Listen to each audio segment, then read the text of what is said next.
छोटे से गांव में एक शादीशुदा जोड़ा नया नया रहने आया था। पति का नाम दीपक और पत्नी का नाम प्रिया था। एक दिन दीपक काम से घर आता है और अपना ऑफिस बैग डोर के पास ही छोड़ देता है। ऑफिस बैग रूम में रखना चाहिए ना?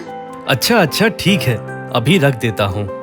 कोई बात नहीं, आप फ्रेश हो जाइए, बैग मैं रख देती हूँ। तुम कितनी प्यारी हो। दोनों एक दूसरे से बहुत खुश है। शादी के बाद इन दोनों में कभी भी झगड़ा नहीं हुआ। झगड़ा तो दूर की बात, किसी ने ऊंची आवाज में भी बात नहीं की थी। समय बीतता गया, अब इनके रिश्ते में थोड़ी सी नोकझोंक शुरू हो गई। आपको कितनी बार बोलूं, बैग रूम में रखना है। अच्छा सॉरी, मैं थोड़ा फ्रेश हो जाता हूँ, तुम इसे रूम में रख दो। नहीं, मुझे खाना बनाना है। पहले बैग रखो फिर फ्रेश हो जाओ। और सब्जियाँ कहाँ है? अरे बाप रे, भूल गए? हर बार यही होता है। अगली बार पक्का ले आऊंगा। धीरे धीरे इनके बीच की नोकझोंक बढ़ने लगी। अब हर छोटी मोटी बात पर उनकी लड़ाई शुरू हो जाती। शाम को ऑफिस से आते ही, प्रिया जल्दी से खाना लगा दो। समय लगेगा, अभी खाना बना नहीं है। क्या सारा दिन घर में करती क्या हो? समय पे खाना तक नहीं बना पाती हो। ऐसा है तो खुद का खाना खुद ही बना लिया करो। आपको क्या लगता है खाना बनाना, कपड़े धोना आसान काम है? हाँ बहुत आसान है, तुम बस बहाने बना सकती हो। आलसी कहीं की। क्या मैं आलसी? तुम आलसी हो। देखो अपने जूते कहाँ रखे हैं। अपना बैग तो रखना नहीं आता है तुम्हें? अरे यार, ऑफिस से आते ही मत शुरू हो जाओ। ऑफिस में बॉस के ताने और घर में तुम्हारे ताने। काश कि मैं तुमसे शादी ही नहीं करता। तो फिर क्यों की शादी? अगली सुबह प्रिया दीपक के लिए ब्रेकफास्ट लेकर आती है। दीपक बिना कुछ खाए ही ऑफिस के लिए निकल जाता है। नाश्ता तो कर लो। नहीं रहने दो, मैं बाहर खा लूंगा। तो पहले बोल देते। सुबह सुबह मुझे क्यों खाना बनाने को बोला? तुमसे झगड़ा करके मुझे अपना दिमाग नहीं खराब करना है। डिब्बे में डाल के दे दो, रास्ते में खा लूंगा। प्रिया नाश्ता डब्बे में भर कर देती है। दीपक घर के बाहर निकलते ही कुत्ते के सामने नाश्ता डाल देता है और ये सब कुछ प्रिया घर से देख रही थी। प्रिया अपना मन बहलाने के लिए शाम के समय पार्क में टहलने के लिए जाती है। पहले दीपक मुझसे कितने अच्छे से बात करते, कितना प्यार करते थे मुझसे, और अब हर दिन हम दोनों में बस झगड़ा ही होता रहता है। और पहले की बातें याद करके रोने लगती है। पास में बैठी बूढ़ी माँ प्रिया की बातें सुन रही थी। उन्होंने प्रिया के सर पर हाथ रखा। कितनी प्यारी बच्ची है, ऐसे रोते नहीं मेरी बच्ची। पति पत्नी में ऐसी नोकझोंक तो होती ही रहती है। मैं इन सब बातों से बहुत ज्यादा तंग आ चुकी हूँ, क्या करूँ? मुझे लगता है कि तुम दोनों एक जैसे हो, ना वो हार मानता है और ना तुम। मेरी बच्ची, झगड़ा खत्म करने के लिए किसी को तो चुप रहना होगा। मैं बहुत कोशिश करती हूँ पर मुझसे चुप रहा ही नहीं जाता और कुछ ना कुछ बोल ही देती हूँ। बूढ़ी माँ अपने थैले से पानी की बोतल निकालती है। ये जादुई पानी है, जब भी तुम्हें गुस्सा आ जाए तो ये पानी पी लेना। पर एक बात याद रखना, ये पानी पीने के बाद तुम कुछ भी नहीं बोल पाओगी।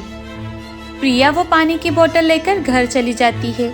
रात में खाना खाते समय, लगता है तुम खाना बनाना भूल गई हो। दाल में कितनी नमक है, चावल भी कच्ची है और रोटी जली हुई। लगता है ये कोयले की खदान से निकली है। प्रिया को ये बात सुनकर बहुत गुस्सा आता है। तभी उसे बूढ़ी माँ की दी हुई पानी की बोतल याद आती है। वो पानी पीती है और उसके बाद वो कुछ भी बोल नहीं पाती।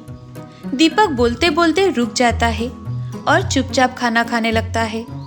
कुछ दिन प्रिया वही करती है। जब भी दीपक चिल्लाता या फिर ताना मारता, वो पानी पी लेती और कुछ नहीं बोल पाती। गुस्सा खत्म हो जाने के बाद फिर से बोलने लगती। 2-3 दिन के अंदर ही बोतल का पानी खत्म हो जाता है। प्रिया फिर से बूढ़ी माँ के पास पानी लेने के लिए जाती है। अब मेरे पति पहले से ज्यादा अच्छे हैं, ज्यादा झगड़ा भी नहीं करते। पर आपका दिया हुआ ये पानी खत्म हो गया है, क्या मुझे और पानी मिल सकता है? बूढ़ी माँ ने फिर से एक छोटी बोतल दी। इसे अपने घड़े में मिला देना। प्रिया छोटी पानी की बोतल अपने पीने वाले घड़े में मिला देती है और जब भी उनके बीच झगड़ा होता, वो वही पानी पी लेती। काफी दिन बीत गए। अब उन दोनों के झगड़े खत्म हो चुके थे और पहले से ज्यादा प्यार भी। दोनों बहुत खुश थे। हमारे बीच सब कुछ पहले जैसा हो गया है दादी माँ। मुझे और पानी चाहिए। मेरी बच्ची, जो पानी मैंने तुझे दिया था वो कोई जादुई पानी नहीं था, और जो दूसरी बार दिया था वो तो साधारण सा पानी था, उसमें कोई जादू नहीं था। प्रिया और बूढ़ी माँ दोनों हंसने लगे। उस दिन के बाद कभी भी प्रिया को जादुई पानी की जरूरत नहीं पड़ी और पति पत्नी खुशी खुशी रहने लगे। अक्सर नए रिश्ते अच्छे लगते हैं, पर वक्त के साथ वो कमजोर हो जाते हैं और रिश्तों में अनबन होने लगती है। बस जरूरत होती है तो रिश्तों को समय देने की। पवन एक सैंडविच स्टॉल चलाता है। 5 साल पहले ही उसके पिताजी गुजर गए और तब से पवन अपनी माँ और अपने छोटे भाई की जिम्मेदारी उठा रहा है। पवन 2 सैंडविच लगा जल्दी। थोड़ा समय लगेगा, इनका बनाने के बाद तेरा बनाता हूँ। उसका छोड़, पहले मेरा बना दे। पवन बिल्कुल अपने पिता जैसा था। जो बोलना होता है वो सामने बोल देता, फिर चाहे वो बात दूसरों को कितनी भी बुरी क्यों न लगे। तुझे सैंडविच चाहिए तो रुकना होगा, ये तेरा घर नहीं है, समझा? 4 लोग रवि की ओर देखने लगते हैं। रवि शर्मिंदा हो जाता है और कुछ नहीं कहता। थोड़ी देर बाद पवन रवि को सैंडविच देता है। पहले के तेरे 150 रुपए भी बाकी हैं, वो भी अभी दे दे। हाँ हाँ दे दूंगा कल। सुन रवि, धंधे में दोस्ती नहीं होती है, तुझे कितनी बार कहा है, पैसे हैं तभी खाया कर, मैं किसी को उधार नहीं देता हूँ। रवि गुस्से में आकर अपनी जेब से 200 रुपए निकाल कर दे देता है। कल तेरे सामने मैं भी सैंडविच का धंधा खोलूंगा, तेरा धंधा बंद करा दूंगा। तुझे जो करना है कर, मुझे क्यों बता रहा है? पर अगली बार जब भी सैंडविच खाने आएगा तो पैसे लेके आना। रवि गुस्से से आग बबूला हो रहा था। वो वहाँ से चला जाता है। अगले दिन पवन देखता है कि उसके सामने एक नया सैंडविच का स्टॉल खुला है। पवन के कुछ ग्राहक वहीं से सैंडविच ले रहे हैं। नया सैंडविच स्टॉल? मेरे कुछ ग्राहक यहाँ से सैंडविच ले रहे हैं, कौन है? थोड़ी देर बाद दूसरे स्टॉल पर की भीड़ कम होती है तो देखता है कि वहाँ पर रवि खड़ा है और पवन को वो देख रहा है। पवन के कुछ ग्राहक रवि के स्टॉल पर खड़े थे। क्या चाचा, नया सैंडविच स्टॉल खुला तो मुझसे सैंडविच लेना बंद कर दिए? नहीं पवन, ऐसी कोई बात नहीं है। तू 20 रुपए में सैंडविच देता है, रवि 15 रुपए में देता है, कुछ पैसे बच जाते हैं। रवि सस्ते दाम में सैंडविच बेच रहा था, इसीलिए ज्यादा भीड़ रवि के स्टॉल पर ही थी। आज पवन की कमाई बहुत कम हुई थी तो पवन आज बहुत ज्यादा गुस्से में था।